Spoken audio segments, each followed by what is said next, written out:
Broadway.com favorite Aaron Tveit is back on the musical stage in London, playing John Wilkes Booth in Assassins at the Meunier Chocolate Factory. I'm here to chat with the actor about exploring his dark side.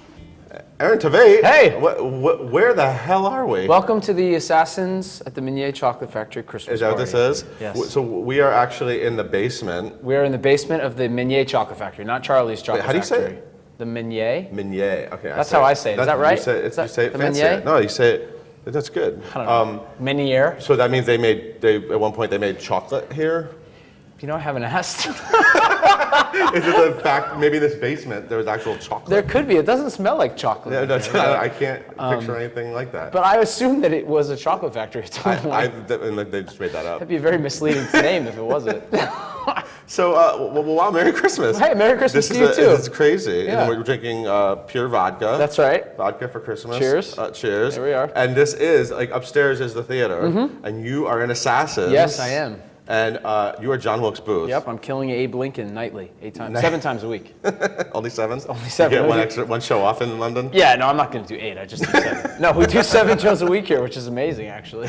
Well, congratulations on that. Thank you. So, I'm going to tell you, I love the Ballad of Booth. That chunk of music that you get to do in this show is one of my favorite Sondheim things ever. Oh wow, it's really. Do you love doing it? It's amazing. I love doing it. Yeah. Did you know it before this? I listened to the original cast album, which I think was the one they did at Playwrights in the early '90s. Yeah. The Victor Garber.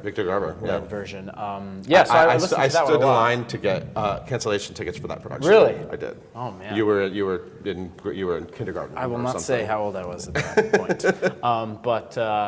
So I was familiar with that album. I did not see the Roundabout Revival. But it was just one of these scores that I always thought was really interesting and kind of different from the rest of Sondheim's work. And yeah, when they kind of came with this opportunity, I was like, what is so cool about it is that it's so good at actually making this totally unsympathetic character. So you actually see his totally screwed up perspective about why he should kill the president, Lincoln. But it's really fascinating in that way. That's why I think it's one of Sondheim's most brilliant things, because it's just so deep. It's really the whole way the show's constructed. You kind of, and I've had a lot of people that have said this since we started. By the way, they're making chocolate. Yes, they're upstairs making chocolate. They're pounding chocolate upstairs or something. A lot of people say they sit and watch and they're really starting to fall in love with these people, and then they have to sit back and say, wait a minute, they're kind of crazy people who did terrible things. So, yeah. But that's the construct of the show that's amazing. So there's a lot of energy, at least at Broadway.com, about what's happening on your face. Yep. Yeah, we've done polls about it. That's right. People are voting on what they think of this. Yep. And seeing it in person is impressive, because there's definitely some Southern racism in that. I mean, you went full. I went full racist with this. Yeah. Yeah. I mean, I think if I'd only done a mustache, it kind of would have been more 70s cop, but I I tried to go full Leo and Django with this. Yeah, okay. Yeah. So how is it living? It's real. You didn't glue it on. It's real. It's real, okay. Yeah. Okay. But the funny story, I had no idea I could do this. I was like, well, we'll see what happens. Congratulations. I don't think I can do that, but maybe. Sorry, Dad. My dad can't grow a full beard. Oh, really? I had Your no dad idea can't? what was going to happen. So wow. Here we are. Yeah. So you have more testosterone than Dad? I guess. Yeah, I guess that's what it proves. No. But you did it. I did it. So you just tried it, and did it take a while, or? This is about 2 months.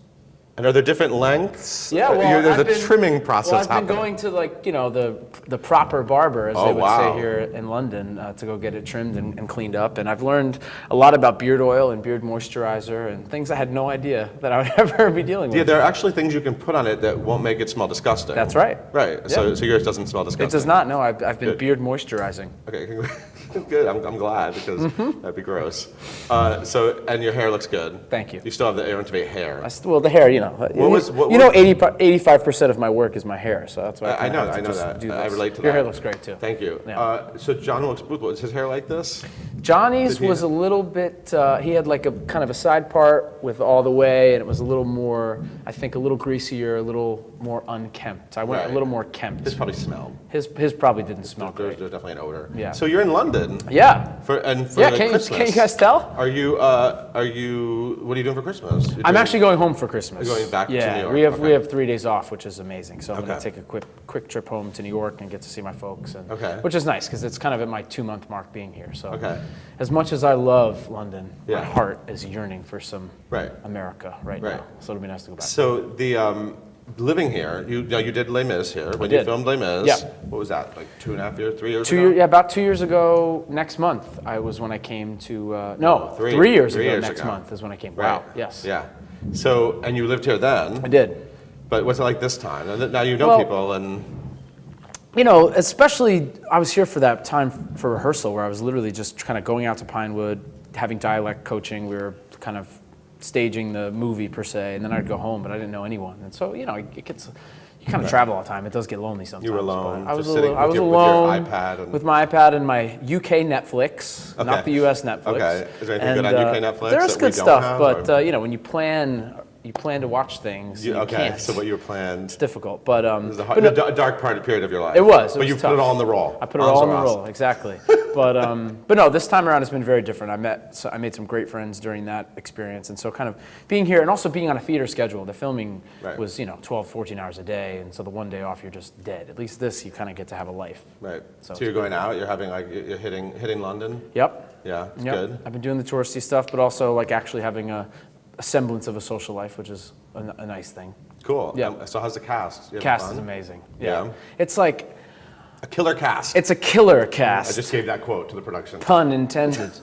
Yeah, that's going to be out front of the theater tomorrow. No, it's a great group. You know, it's a group of people that I think usually are out in front and play leads in shows who kind of have all come together to create this ensemble of people, and they're playing kind of smaller parts, to create this whole thing. And we're all on stage the whole time, Yeah. and kind of feeding off of each other. So it's been a wonderful group of people to work with, and there's some brilliant performances. But everyone has been so game since day one to kind of go for this thing and jump in, and no complaining, nothing. I mean, everyone was Right. all in from the first day. And of course, the director Jamie Lloyd he's brilliant, and he's been a kind of a great leader of this ship we've been sailing. Is it fun? I know in the past we've talked about that you love to do darker things. Yeah. And look, you did. Yeah. I'm thinking so we don't get like the Aaron Tveit smile, the big teeth. We're not seeing like the big Aaron, the kind of No, can. I think I smile a lot in this production, but it's kind of a bit of a grosser smile, I think. Well, there's all that stuff around the smile now. Yeah, well, There's I a mean, frame, I a just hairy mean frame. it's fun. It's a very dark role, but it's very fun because I kind of, at least in my head, I'm kind of trying to push all these people off the cliff to get them to do what they need to do. And the fact that I'm on stage the whole time, kind of sending my energy to them, we all get to respond accordingly in all the scenes, but I can really kind of let them know how I feel about things in different ways. So is it fun? Or is this like, you feel like you're digging deeper? Is it like a stretch to do something like this? I think so. I mean, I think the stretch part really was kind of trying to justify this racist, terrible, crazy person, arguably. So, kind of really getting inside of that and trying to find a way in was difficult, but I, did some research, and basically, without getting too American history on it, it was interesting to look at these things from the Southern point of view. It's that thing where history is written by the victor, and so all our U.S. history is taught from a very northern stance in the Civil War, and so to kind of go on the other side, and all the human rights stuff aside, which I could never justify, but actually looking at what they were fighting for to what the country had been founded on only about 80 years before, that was a way that I kind of was able to get inside of it. It's very 11th grade history, but I like that stuff. So you're a historian now. Yes, I'm now a historian. You can do like you can be a guest speaker. You can speak on speak on Booth. That's right. Maybe I'll hit the Booth circuit. And he's a theater guy. He is. Booth. He was an actor. Yeah. Well, and that's what's been really fun and kind of liberating about this role in the production too, is that, and this is something that Jamie, the director, and I talked about from day one, the fact that he is an actor and all these people kind of find themselves in this space. And I think a big question for a lot of the characters is, okay, so when a number happens and we start dancing, how would they ever dance? But for me, it's kind of, well, this guy was a very physical, dynamic stage performer. So it kind of has given me liberty to, go full Broadway and for some different moments. Full Broadway moments. Yes, there are a couple full Broadway moments. Nice. Yeah. And you're here for like a few months. Yeah. Like, this is a pretty long run. You're here till March. Yep. And then what? You don't know? Don't It's a know. secret. Yeah. Something's brewing, maybe. Yeah. Well, yeah. How's that we'll see what happens. Graceland? Graceland's good. Graceland. You're still on it? Graceland starts filming in the spring. Okay. So it was a weird end of season 2. Wow, that was. Yeah, it was a tough end of season 2. Wow, look at that. I mean, who knows? I mean, I hope that Mike kind of gets hit with the paddles or something, but okay. But I don't know, and I can't We'll say. see. We'll see what happens. Yeah, I guess we're gonna have to tease that one out. Yeah. In Drugland. Yeah, in Drugland. Bad things happen. Graceland, parentheses, Drugland. Is there anything else you want the people to know? Everyone misses you in the U.S. Well, I miss the U.S. I kind of, I mean, I've been dying to get back on stage, and it was great to jump. You did into it, this. but you I just did did it in the other I did it country. I did it on the other side of the Atlantic, which is also kind of checking off a bucket list thing to do a play over here, which is great. But hopefully I'll be back on stage in New York sometime soon too. Cool. Yeah. I hope so. Yeah. So I hope you have a Merry Christmas. Thank you. You too. Hey, thanks for the. I've got the tree and stuff for you, and these little guys. So. We created this little set, by the way. This is not just you don't hang out here. This is not like this is where I stay between shows. It's nice. Thank you so much. So everyone should. Assassins is what through March? Assassin through March 7th. Yeah. March 7th. Please big come hit. Big hit. You gotta really beg for the tickets, but it's worth it. Yeah. It's totally worth it. Thanks, Aaron. All right. See you soon. You too. All right.